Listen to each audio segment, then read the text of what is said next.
करता हूं कि आप सब खैरियत से होंगे। और आज हम जो अपना चैप्टर स्टार्ट करेंगे वो अल्काइल हैलाइड्स है। ठीक है, अल्काइल हैलाइड का चैप्टर शुरू जब हम करेंगे तो बहुत ही आसान चैप्टर है और इससे एमसीक्यूज की जो प्रोबेबिलिटी है वो बहुत ज़्यादा है। और ज़्यादा इस तरह है क्योंकि अल्काइल हैलाइड में SN1 SN2 E1 E2 Grignard reagent और अमीन्स वगैरह ये सारे टॉपिक इसमें इंक्लूड हैं। तो डेफिनेटली एंट्री टेस्ट का पेपर हो ही नहीं सकता कि अल्काइल हैलाइड से रिलेटेड कोई क्वेश्चन इसमें ऐड न किया जाए। ठीक है, तो हम अपना जो चैप्टर का आगाज है वो बाकायदा स्टार्ट करते हैं। हम चैप्टर हमारे पास है अल्काइल हैलाइड। ठीक है, अल्काइल हैलाइड का। ठीक है, तो अल्काइल हैलाइड के चैप्टर को जो है तो हम स्टार्ट करेंगे और स्टार्ट में ही इसका चंद बेसिक छोटे छोटे पॉइंट्स हैं। जो पहला पॉइंट हमारे पास ये है कि ये कंपाउंड है अल्काइल हैलाइड कौन कौन से एलिमेंट्स का, कार्बन का, हाइड्रोजन का और हैलोजेंस का। ठीक है, ये हमारे पास इन चीजों का इन एलिमेंट्स का कंपाउंड है। दूसरा पॉइंट इसमें हमारे पास कौन सा है कि इसमें हमारे पास फंक्शनल ग्रुप कौन है। तो अल्काइल हैलाइड को हम नॉर्मली RX से रिप्रेजेंट करते हैं जिसमें हमारे पास फंक्शनल ग्रुप जो है तो वो हमारे पास हैलोजन है। ठीक है, फंक्शनल ग्रुप हमारे पास हैलोजन है। तीसरा नंबर पॉइंट इसका क्या है कि ये डेरिवेटिव ऑफ ये किस चीज का डेरिवेटिव है? शाबाश, तो ये अल्केन का डेरिवेटिव है। बहुत इंपॉर्टेंट है एमसीक्यूज। अल्काइल हैलाइड यानी अल्केन से आपने अल्काइल बनाया और फिर हैलोजन अटैच किया तो it is the derivative of alkane. ठीक है, नेक्स्ट पॉइंट इसमें हमारे पास आएगा कि ये रिप्रेजेंटेड बाय, तो मैं ऊपर भी लिख चुका हूं, यहाँ पे फिर आपको रिपीट कराता हूं, ये रिप्रेजेंट होगा RX से। इस तरह अगर हम नेक्स्ट पॉइंट की तरफ आए तो नेक्स्ट पॉइंट में इनका जो जनरल फॉर्मूला है तो वो भी आपको याद होना चाहिए। जनरल फॉर्मूला क्या है? शाबाश, CN, शुरू में मैं करवा चुका हूं, 2N+1 और X, CnH2n+1X। तो ये हमारे पास इसका जनरल फॉर्मूले की रिप्रेजेंटेशन है। और अगर हम नेक्स्ट इसकी बात करें तो नेक्स्ट इसकी बात हम करेंगे अल्काइल हैलाइड की क्लासिफिकेशन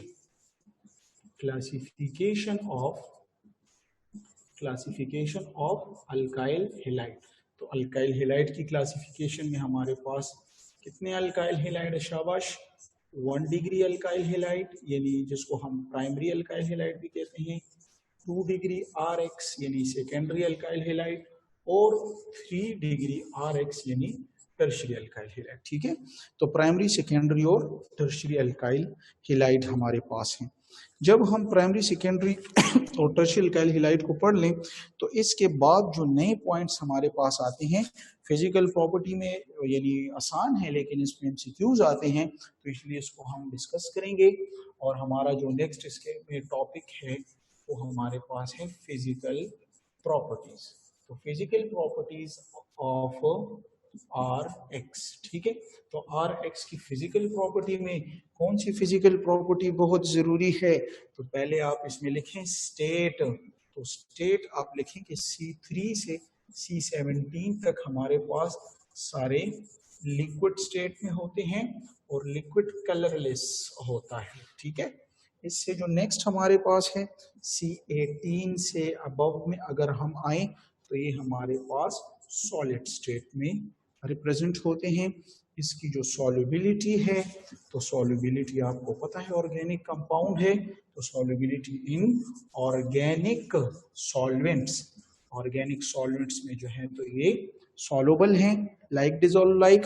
और इसकी जो इम्पोर्टेंट मैं यहाँ पर लिख लेता हूँ, MCQs आएंगे तो वो बॉइलिंग पॉइंट का जो है तो फिजिकल प्रॉपर्टी है। बॉइलिंग पॉइंट को समझने के लिए हम पहले पॉइंट इसमें ये कर लें कि कम से कम, चूंकि इसमें हैलोजन इन्वॉल्व है, पोलैरिटी आती है तो अल्केन से तो ज्यादा होगा, तो हम कहते हैं कि RX जो है तो ज्यादा होगा कॉरेस्पॉन्डिंग अल्केन से। यानी जिसका ये डेरिवेटिव है उससे तो इसका बॉइलिंग पॉइंट जो है तो ज्यादा होगा अगर सेम नंबर कार्बन हो, लेकिन कार्बन की तादाद हो तो फिर उसमें सोचा जाएगा। तो बॉइलिंग पॉइंट जो है तो Rx is greater than alkane, यानी corresponding alkane same number of carbon होने चाहिए। और नेक्स्ट इसमें जो हमारे पास एमसीक्यूज आएगा, अगर यहाँ पर मैं आपको लिखूं एमसीक्यूज बॉइलिंग पॉइंट के साथ रिलेटेड पॉइंट है, एक मैं लिखूं अल्काइल हेलाइड आपको CH3Br, ठीक है, और एक मैं आपको लिखूं शाबाश CH3I, ये अगर लिखूं। और नेक्स्ट अगर मैं आपको एमसीक्यूज लिखूं कि एक मेरे पास है शाबाश CH3 कौन सा CH3Br, और एक मेरे पास है C2H5Br। इस तरह के एमसीक्यूज आपको आएंगे कि पहले में आएगा कि इन दोनों में से किसका बॉइलिंग पॉइंट ज्यादा है, CH3Br का या CH3I का, और फिर दूसरे में CH3Br या C2H5Br का। तो पहले वाले में फिर अगर आपको सोच के जवाब देना है तो यहाँ पर अल्काइल ग्रुप दोनों सेम है, तो जब अल्काइल ग्रुप दोनों सेम हो तो फिर डिसीजन अल्काइल पे नहीं हो सकता, तो फिर डिसीजन किस पे होगा, फिर डिसीजन हमारे पास हेलोजन पर होगा। और हेलोजन में भी फिर हम देखेंगे कि जिसका साइज बड़ा होगा, जिसका साइज बड़ा होगा यानी हेलोजन का, तो उसमें वंडरवाल फोर्स ज्यादा आती है, फिजिकल प्रॉपर्टी ज्यादा हो जाती है, तो इसलिए हम कहते हैं कि बॉइलिंग पॉइंट CH3I का ज्यादा होगा। लेकिन अगर दूसरे एग्जांपल को हम देखें तो दूसरे एग्जांपल में यहाँ पर Br और Br अभी इस मर्तबा हेलोजन सेम है, तो इससे ये नतीजा अखज़ हुआ कि बॉइलिंग पॉइंट को किसका ज्यादा है किसका कम है वो हेलोजन पे डिसीजन नहीं हो सकता क्योंकि दोनों सेम है, तो फिर डिसीजन हम करेंगे किस पर, CH3 और C2, और उसमें जिसका साइज बड़ा होगा तो साइज तो इसका जो है तो C2 है तो इथाइल है, तो लिहाजा इसी का बॉइलिंग पॉइंट ज्यादा होगा। तो इस पूरे डिस्कशन से बॉइलिंग पॉइंट पे हमने ये नतीजा अखज़ किया कि एक तो हम अल्काइल और हेलोजन को देखेंगे, अगर अल्काइल दोनों सेम हो तो हेलोजन में जिसका साइज ज्यादा बॉइलिंग पॉइंट ज्यादा, और इसी तरह अगर अल्काइल हेलोजन ग्रुप सेम हो तो फिर अल्काइल में जिसका साइज ज्यादा तो उतनी फोर्सेज अट्रैक्टिव ज्यादा, तो बॉइलिंग पॉइंट ज्यादा। तो ये बॉइलिंग पॉइंट के साथ यानी फिजिकल प्रॉपर्टी में ये बहुत एमसीक्यूज इंपॉर्टेंट है, इससे आपको रिलेटेड क्वेश्चन आ सकता है। इसके बाद नेक्स्ट हम जाएंगे स्ट्रक्चर पे, ठीक है, नेक्स्ट हम जाएंगे स्ट्रक्चर पर। तो स्ट्रक्चर जो हम पढ़ेंगे तो किसका, अल्काइल हेलाइड का। तो अल्काइल हेलाइड के स्ट्रक्चर को अगर आप देखिए शाबाश, कैसे स्ट्रक्चर नॉर्मली बनता है अल्काइल हेलाइड का, कैसे स्ट्रक्चर है, ठीक है, आपको पता है ना, शाबाश। अगर ये हमारे पास C है, ये हमारे पास H है, ये हमारे पास H है, ये हमारे पास H है, हमारे पास Cl है, तो यहाँ पर जो स्ट्रक्चर बनता है तो स्ट्रक्चर इसमें हाइब्रिडाइजेशन कौन सी होगी, क्योंकि 4 सिग्मा बॉन्ड है तो हाइब्रिडाइजेशन sp3 हुई। स्ट्रक्चर इसमें हमारे पास जो होगा यानी वो एंगल इसका होगा 109.5 डिग्री, और जो शेप ज्योमेट्री होगी वो टेट्राहेड्रल होगा, ठीक है। तो ये आपके पास स्ट्रक्चर के साथ रिलेटेड मालूमात हुई। इसके बाद स्ट्रक्चर के बाद हम जनरल इस पे पॉइंट्स पढ़ेंगे और वो इसकी है प्रेपरेशन।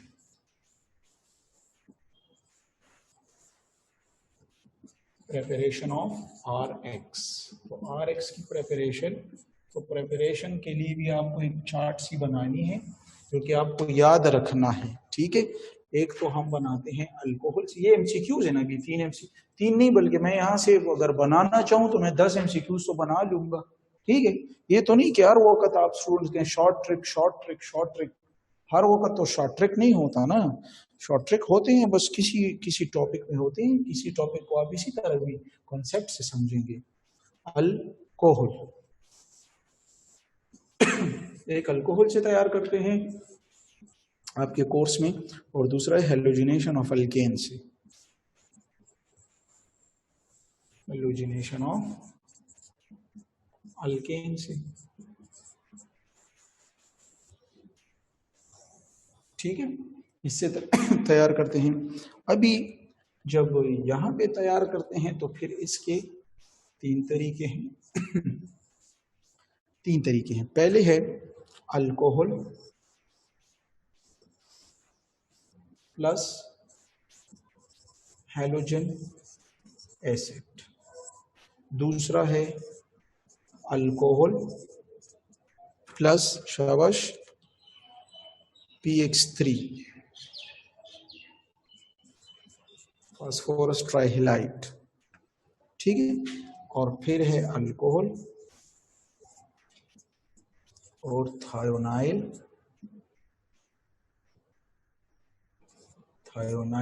क्लोराइड। ठीक है, और इससे जो है तो हम किस पे तैयार करते हैं, शाबाश, इसको हम तैयार करते हैं फ्री रेडिकल मैकेनिज्म। तो ये हमारे पास ये तरीके हैं। ठीक है, फ्री रेडिकल मैकेनिज्म। तो अगर हम अल्कोहल वाले प्रॉपर्टी प्रिपरेशंस को देखें तो पहले कौन सा है, alcohol plus halogen acid. Halogen acid हमारे पास कौन से हैं, शाबाश, आपको पता है हैलोजन एसिड कौन से हैं, शाबाश बताएं मुझे। हैलोजन एसिड मेरे पास HF है, HCl है, HBr है और HI है। फिर वही पॉइंट मैंने बताया भी है, जब आप इसको जब भी एक्सप्लेन करें तो एक तो इसकी रिएक्टिविटी ऑर्डर आपको पता होनी चाहिए। इससे पहले भी मैं करवा चुका हूँ, फिर मैं करवाऊंगा। इसकी रिएक्टिविटी ऑर्डर जो है तो किसकी ज्यादा है, सबसे कौन सी की ज्यादा है, शाबाश, रिएक्टिविटी तो HI की ज्यादा होती है। ठीक है ना, HI की ज्यादा होती है, फिर HBr की, फिर HCl की और फिर HF की। ठीक है, तो यहाँ पर जब ये हमारे पास अल्कोहल के साथ मिलेंगे तो आपको ये ईटा का MCQs आ रहा है। ठीक है, ये ईटा का MCQs आ रहा है कि इसके जो प्रोडक्ट्स होंगे तो वो क्या हैं, इनके प्रोडक्ट्स क्या हैं। तो इनके प्रोडक्ट्स तो आप प्रिपरेशन किसकी कर रहे हैं, अल्काइल हैलाइड की, तो डेफिनेटली इसकी जो प्रिपरेशन जो प्रोडक्ट होगी तो प्रोडक्ट इसमें कौन होगा, RX होगा, और साथ में एक दूसरी चीज होगी जो कि वाटर होगा। ठीक है, तो ये आपके पास MCQs पॉइंट ऑफ व्यू है कि in the result of a reaction of halogen acid with alcohol, the products formed, the total product और total है alkyl halide plus water। ठीक है, दूसरे पे अगर हम जाएं तो प्रिपरेशन हमारे पास कौन सी है, अल्कोहल प्लस PX3। तो PX3, तो यहां पर हमारे पास जो प्रोडक्ट होंगे, ये फिर से आपके पास MCQs आ चुका है। कौन से प्रोडक्ट्स होंगे, कौन से प्रोडक्ट्स होंगे, तो एक तो आपको याद रखना है कि हमारे पास अल्काइल हैलाइड तो तैयार हो रहा है वो, लेकिन इसके साथ अगला जो है तो वो है H3PO3। ये आपके पास दो प्रोडक्ट्स बेसिकली बनते हैं। ठीक है, और अगर आप थर्ड प्रिपरेशन पे आए तो वो कौन सा है, थायोनाइल क्लोराइड के साथ, तो अल्कोहल प्लस थायोनाइल क्लोराइड। इसको समझने के लिए आपको मैंने एक मैकेनिज्म करवाया भी था, मैकेनिज्म फिर करवा देंगे कि अल्कोहल है तो ROH और थायोनाइल क्लोराइड असल में आपके पास क्या चीज है, SOCl2। ठीक है, और इसमें हम यूज करते हैं पायरिडीन, यूज होता है इसमें, यूज क्या होता है, पायरिडीन। ठीक है, तो यहाँ पर जो है तो SOCl2 को मैं लूंगा तो ये हो गया SO और ये Cl2। तो यहाँ पर MCQs फिर आएगा कि इनके हमारे पास प्रोडक्ट्स क्या चीजें हैं, तो खुद देखें। ये देखें, एक ये हुआ, दूसरा देखें एक ये हुआ, और तीसरा देखें एक ये हुआ। तो प्रोडक्ट्स मेरे पास क्या हो गए, RCl RCl क्या चीज है, अल्काइल हेलाइड है ना, ठीक है, plus SO2 sulphur dioxide gas और प्लस HCl। तो ये पायरिडीन जो है तो ये असल पे यहाँ पर HCl के साथ यानी HCl एब्जॉर्बर है, ठीक है। तो ये हमारे पास प्रेपरेशंस जो हैं तो कंप्लीट हुई।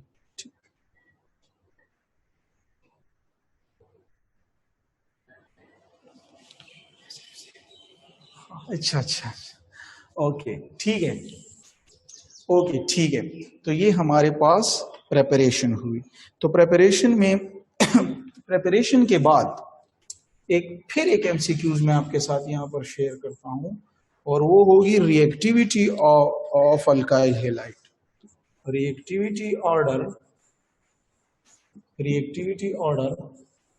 Of alkyl halide. तो अल्काइल हेलाइड की रिएक्टिविटी ऑर्डर क्या होगी, शाबाश, कौन सा अल्काइल हेलाइड सबसे मोर रिएक्टिव होगा, जिसकी हेलोजन की इलेक्ट्रोनेगेटिविटी कम होगी उतनी उसकी रिएक्टिविटी ज्यादा होगी। तो इसलिए यहाँ पे जो ऑर्डर होगा तो RI जो है ये सबसे मोस्ट रिएक्टिव है, फिर RBr है, इसके बाद RCl है, ठीक है, और फिर आखिर में RF आता है, ठीक है। तो ये आपके पास एक एंट्री टेस्ट के लिए एक एमसीक्यूज है कि आपको अल्काइल हेलाइड की रिएक्टिविटी ऑर्डर का भी पता हो, ठीक है। इसके बाद जब आप preparation, structure, physical properties, reactivity order जान लेते हैं तो इसके बाद फिर हम एक कुछ टर्म्स डिस्कस करेंगे और उसके बाद हम एक इम्पोर्टेंट टॉपिक की तरफ जाएंगे। और वो इम्पोर्टेंट टर्म्स ये है कि पहला हम यहाँ पे लिखते हैं इम्पोर्टेंट टर्म्स। सॉरी, एक 2 मिनट में पानी पीता हूँ। इम्पोर्टेंट टर्म्स, तो इम्पोर्टेंट टर्म्स में हमारे पास पहला जो इम्पोर्टेंट टर्म है वो इम्पोर्टेंट टर्म है कार्बन केटाइन। कार्बन केटाइन, तो कार्बन केटाइन तो आपको पता है, एक कार्बन एनाइन होता है, एक कार्बन केटाइन होता है। तो आप कहें कि when carbon gets positive charge is called carbon cation,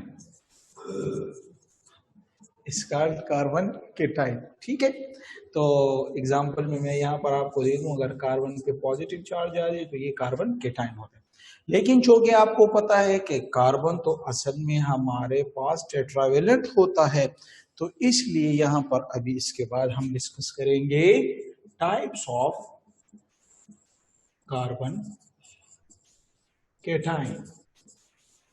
types of carbon cation, तो टाइप्स ऑफ कार्बन केटाइन में हमारे पास कितने हैं, शाबाश, primary carbon cation, secondary carbon cation और टर्शरी। तो इसलिए हम यहाँ पर प्राइमरी कार्बन केटाइन, ठीक है, दूसरा है सेकेंडरी कार्बन केटाइन और तीसरा है टर्शरी कार्बन केटाइन, ठीक है। प्राइमरी, सेकेंडरी और टर्शरी, प्राइमरी, सेकेंडरी और टर्शरी। अगर इसका हम स्ट्रक्चर बनाना चाहें तो स्ट्रक्चर हम किस तरह बनाएंगे, शाबाश, प्राइमरी अगर बनाना चाहें तो यहाँ पे ये देखें, ये पॉजिटिव, ठीक है, और यहाँ पर ये H और ये R। सेकेंडरी अगर बनाना चाहें तो हम कैसे बनाएंगे, कार्बन केटाइन, ये R और ये R, और अगर टर्शरी बनाना चाहें तो ये R और ये R, ठीक है। अच्छा, तो देखिए यहाँ पर हमारे पास एक डायरेक्टली एक कार्बन के साथ टच है, यहाँ पर कार्बन 2 कार्बन के साथ अटैच है और यहाँ पर 3 अल्काइल है तो 3 कार्बन, तो ये टच है, ठीक है।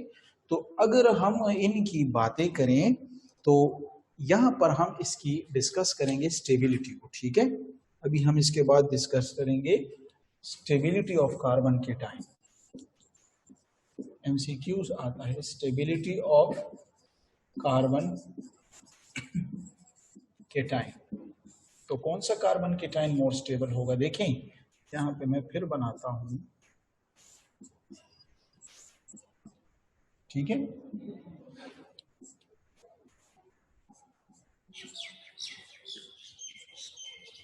क्या है मेरे पास?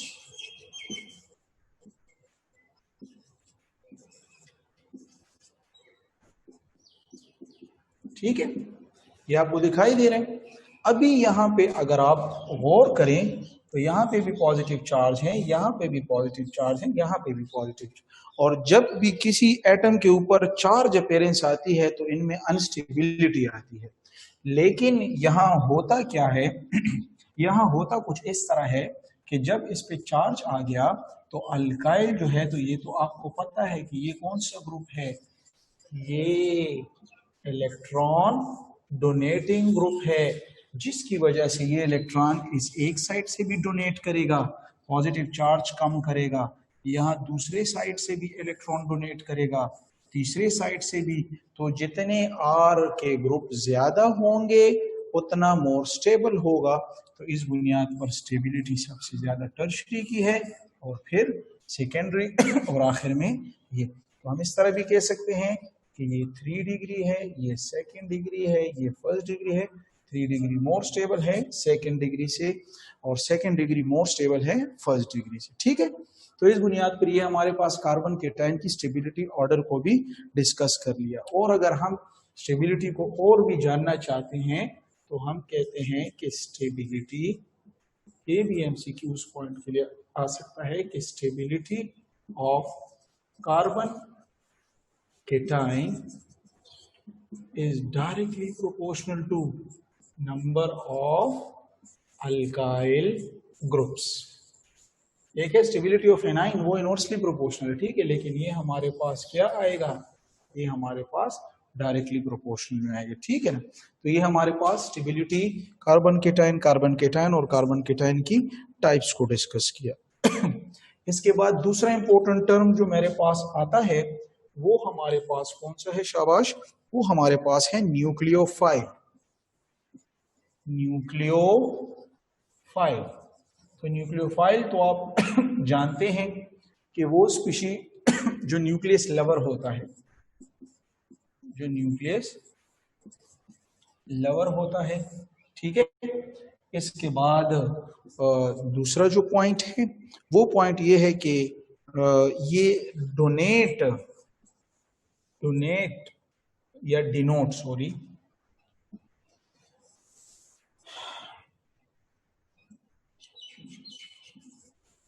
Denoted by. न्यूक्लियोफाइल को हम डिनोट कैसे करते हैं? हम NU लिखते हैं और इसके ऊपर इस तरह और ये, तो इससे ये नतीजा अखज हुआ, ये जो ये जाहिर करते हैं ना, तो ये लोन पेयर को और ये नेगेटिव चार्ज को। तो इसलिए हम कहते हैं कि न्यूक्लियोफाइल अगर लोन पेयर हो तो उनको हम न्यूट्रल न्यूक्लियोफाइल कहते हैं, ठीक है। न्यूक्लियोफाइल जरूरी नहीं है कि किसी को इलेक्ट्रॉन देंगे तो बस नेगेटिव होते हैं, लोन पेयर भी हो सकता है। और ये हमारे पास नेगेटिव न्यूक्लियोफाइल भी हो सकते हैं। तो न्यूक्लियोफाइल की कितनी नेचर है? न्यूक्लियोफाइल जो है तो न्यूट्रल और नेगेटिव भी हो सकते हैं। अभी नेक्स्ट इसका ये है कि हमारे पास न्यूट्रल न्यूक्लियोफाइल और नेगेटिव न्यूक्लियोफाइल कौन से हैं। तो नेगेटिव न्यूक्लियोफाइल में अगर आप लिखें तो ये आप लिख लें H-, इसके अलावा OH-, इसके अलावा RO- यानी अल्कोक्सी ग्रुप माइनस, ये X- यानी halide ion, hydride ion, hydroxide ion, alkoxy ion, ये सारे हमारे पास नेगेटिव न्यूक्लियोफाइल हैं। लेकिन हम अगर न्यूट्रल न्यूक्लियोफाइल की बात करें तो न्यूट्रल में हमारे पास अमोनिया भी आता है, क्योंकि अमोनिया के पास लोन पेयर है जो डोनेट कर सकता है। यहाँ पे H2O भी आ सकते हैं क्योंकि वाटर के साथ, ऑक्सीजन के साथ 2 लोन पेयर्स मौजूद हैं। इसके अलावा हमारे पास ROR यानी ईथर ग्रुप भी आ सकता है क्योंकि इसके साथ भी ऑक्सीजन के साथ 2 लोन पेयर्स मौजूद हैं। इसके अलावा हमारे पास H3 भी आ सकते हैं, फास्फोरस नाइट्रोजन ग्रुप का मेंबर है, इसके साथ भी लोन पेयर मौजूद है। तो ये हमारे पास न्यूट्रल न्यूक्लियोफाइल्स हैं। नेक्स्ट इसमें जो एक अगला पॉइंट होगा वो ये होगा कि ये हमेशा क्या करेंगे, इलेक्ट्रॉन पेयर को क्या करेंगे, डोनेट करेंगे। ठीक है, डोनेट उसको करेंगे जिसके साथ इलेक्ट्रॉन की कमी होती है। ठीक है ना। तो ये हमारे पास न्यूक्लियोफाइल की कुछ बातें हो गई कि न्यूक्लियोफाइल डोनेट नेचर में किस तरह होते हैं और कौन कौन से एग्जाम्पल्स ये याद रखिए। ईटा में ये एमसीक्यूज में अक्सर आ जाते हैं कि which of the following species is nucleophile, या इस तरह के, तो आप इस पे लिख सकते हैं। इसके बाद नेक्स्ट जो हमारे पास हम रिएक्शन स्टार्ट करने जा रहे हैं अल्काइल हैलाइड्स के, वो हमारे पास है न्यूक्लियोफिलिक सब्स्टिट्यूशन रिएक्शन। ठीक है, तो अभी हम रिएक्शंस को स्टार्ट करते हैं। Reactions of alkyl halides, reaction of alkyl halides जो हैं तो वो हमारे पास कौन से हैं, हमारे पास रिएक्शंस जो याद रखें अल्काइल हैलाइड का जो कैरेक्टरिस्टिक जो रिएक्शन है वो तो कर तो और भी सकते हैं, लेकिन हम चले लिखते हैं न्यूक्लियोफिलिक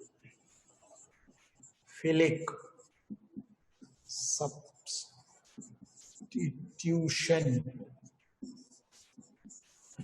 रिएक्शन और एलिमिनेशन रिएक्शन भी कर सकते हैं। ठीक है, और न्यूक्लियोफिलिक सब्स्टिट्यूशन रिएक्शन में फिर हमारे पास आते हैं, इसको हम N भी है S भी है, इसलिए इसको हम SN रिएक्शन भी कहते हैं और इसको हम E रिएक्शन भी कहते हैं। ठीक है, तो इसमें फिर हमारे पास SN1 आता है, दूसरा इसमें SN2 रिएक्शन आता है। इस तरह अगर एलिमिनेशन को देखा जाए तो एलिमिनेशन में मेरे पास E1 और E2 रिएक्शंस आएंगे। ठीक है, SN1, SN2, E1 और E2। ठीक है, तो अभी सबसे पहले मैं SN1 रिएक्शन को डिस्कस करूंगा, लेकिन उससे पहले मैं यहाँ पर SN रिएक्शन की डेफिनेशन थोड़ी आपको करवा लूं। SN रिएक्शन, तो SN रिएक्शन में क्या होता है, लेट्स सपोज कुछ टर्मिनोलॉजीज हैं, मैं आपको समझाता हूं। वो टर्मिनोलॉजी है कि लेट्स सपोज ये मेरे पास अल्काइल हैलाइड, ठीक है, दूसरा इसके ऊपर जो यहाँ पे जो स्पीशी आ रहा है ये मेरे पास न्यूक्लियोफाइल है। ठीक है, अभी जब अटैक होगा तो यहाँ पर होगा कुछ इस तरह कि इस मॉलिक्यूल को हम कहते हैं सबस्ट्रेट। ठीक है, सबस्ट्रेट में क्या होगा, सबस्ट्रेट मॉलिक्यूल, और ये जो होता है तो इसको हम कहते हैं अटैकिंग न्यूक्लियोफाइल। ये हमारे पास होता है अटैकिंग न्यूक्लियोफाइल। न्यूक्लियोफाइल अटैक करेगा, इसके नतीजे में कुछ इस तरह होगा कि यहाँ पर जो हेलोजन की इलेक्ट्रोनेगेटिविटी ज्यादा है वो 2 इलेक्ट्रॉन लेके in the form of X negative, यानी in the form of halide ion जो है तो वो चला जाएगा। तो ये जब चला जाता है तो लिहाजा इसको हम कहते हैं लीविंग ग्रुप। इसको क्या कहते हैं, लीविंग ग्रुप। तो ईटा के लिए पॉइंट याद रखना है कि SN रिएक्शन में सबस्ट्रेट मॉलिक्यूल से जो लीविंग ग्रुप होता है वो कौन होता है, वो हैलाइड आयन होता है, और प्लस फिर यहाँ पर ये R और R के साथ जो है तो न्यूक्लियोफाइल आकर इसको हटाकर असल में यहाँ पर सब्स्टिट्यूशन हुई, यानी एक हटाया गया। कौन हटाया गया, हैलाइड आयन, और फिर सब्स्टिट्यूशन किसने की, न्यूक्लियोफाइल। इसकी जगह कौन आया, इसकी जगह न्यूक्लियोफाइल, तो इसलिए इसको SN रिएक्शन कहते हैं।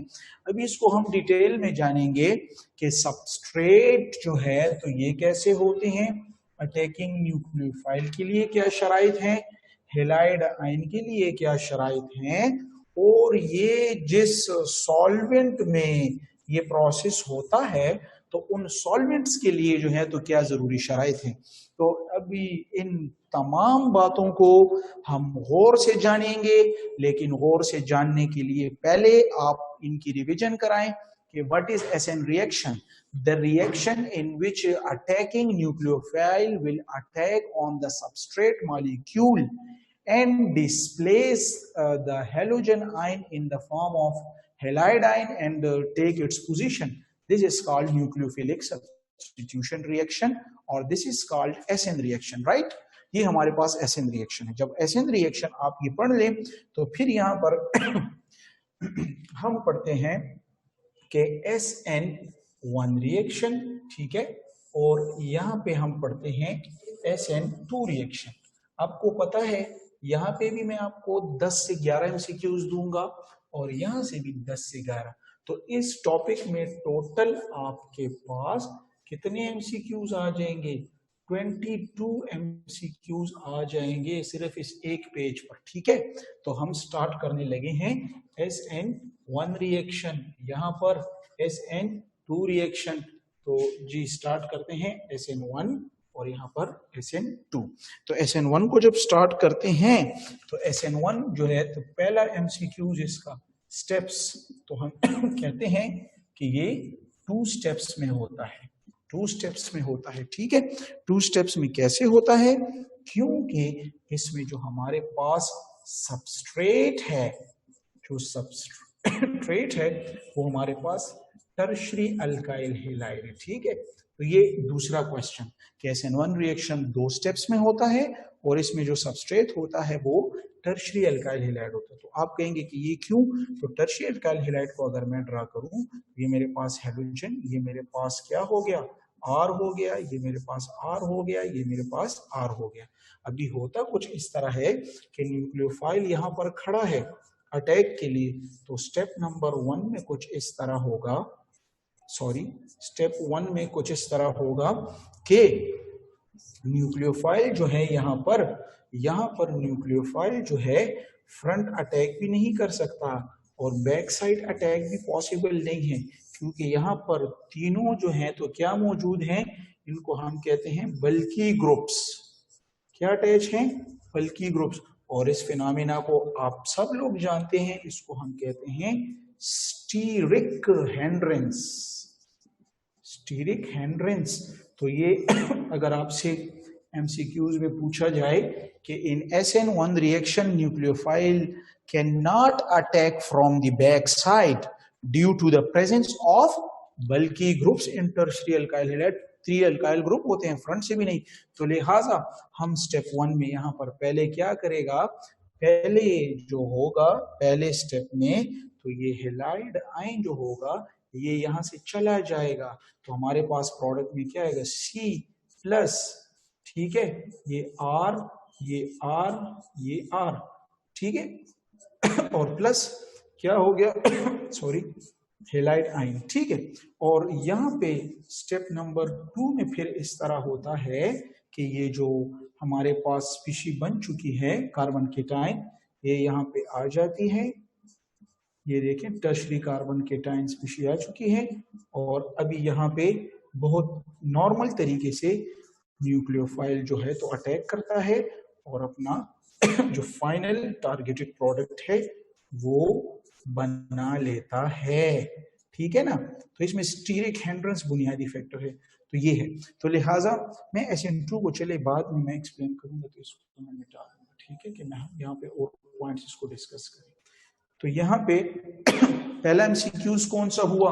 एमसीक्यूज नंबर 1 के 2 स्टेप्स में, एमसीक्यूज नंबर 2 के सबस्ट्रेट टर्शरी अल्काइल हैलाइड होता है SN1 में।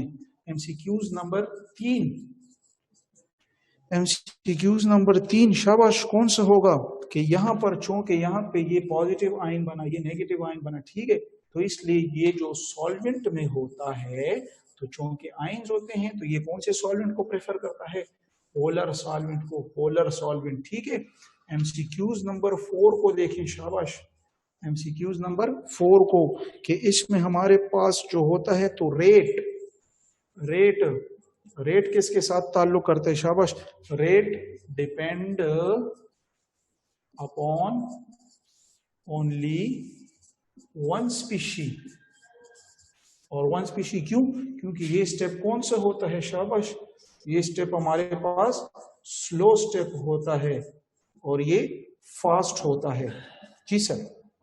अच्छा जी सर, बस हो रहा है, ठीक है, स्लो स्टेप। तो इसलिए हम कहते हैं रेट जो होता है तो वो डिपेंड अपॉन वन स्पीशी। और वो वन स्पीशी कौन सा है?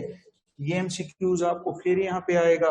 वो वन स्पीशी जो होगा तो वो सबस्ट्रेट होता है, क्योंकि अगर आप देखें तो स्लो स्टेप में यहाँ पर सबस्ट्रेट सारा काम कर रहा है, न्यूक्लियोफाइल तो कहीं बाद में जाकर यहाँ पे आता है, ठीक है। तो ये सबस्ट्रेट होता है। पांचवा एमसीक्यूज, सारे एमसीक्यूज है, ठीक है, सबस्ट्रेट पे डिपेंड करता है। पांचवा, इसका जो ऑर्डर होता है, ऑर्डर, तो हम कहते हैं ऑर्डर, तो जो सबस्ट्रेट का अगर मैं देखूं तो सबस्ट्रेट में rate is equal to, kinetics में पढ़ा होगा, सबस्ट्रेट सिर्फ एक स्पीशी है, इसका पावर तो एक ही आता है, तो इसलिए इसका ऑर्डर 1 आएगा।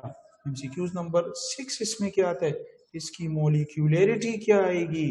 इसकी मॉलिक्यूलरिटी भी हमारे पास, कोफिशिएंट को मॉलिक्यूलरिटी कहते हैं, तो कोफिशिएंट भी 1 है, तो इसलिए मॉलिक्यूलरिटी भी 1 आ गई, ठीक है।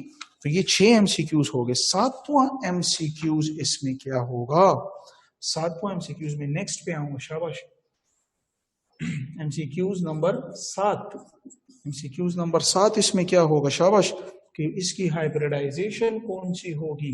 तो हाइब्रिडाइजेशन के लिए आप इसमें लिखें कि पहले ये sp3 होता है, जब हेलाइड आयन चला जाता है तो एक बॉन्ड कम हो जाता है, sp2 हो जाता है, और फिर न्यूक्लियोफाइल आता है तो फिर sp3 हो जाती है, ठीक है। तो ये इसकी एमसीक्यूज नंबर 7 है।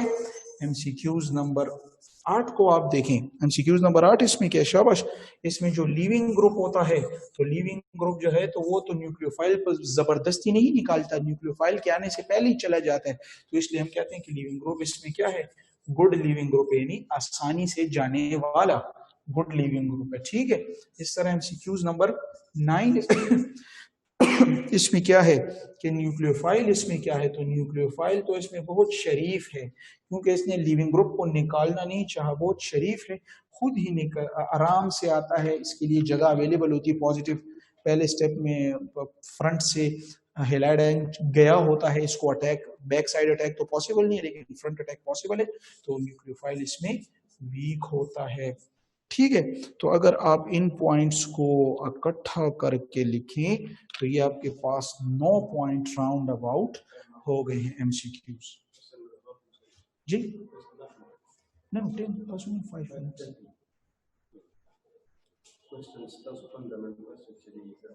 Three minute. हाँ, 45 मिनट का। हाँ जी, चले इंशाल्लाह जो है तो यहाँ पे हम SN1 रिएक्शन को स्टॉप कर लिए। इंशाल्लाह SN2 रिएक्शन जो है बिल्कुल, अरूज आपने हाथ उठाया है, अरूज आपको जवाब अभी मिलेगा इंशाल्लाह। तो इंशाल्लाह फिर SN2 और E1 और E2 और ये जो और बाकी टॉपिक है तो इंशाल्लाह वो कल करेंगे, ठीक है। तो चलिए क्वेश्चन आंसर सेशन शुरू करते हैं। अगर आपके कोई क्वेश्चन हो तो रेज योर हैंड्स प्लीज।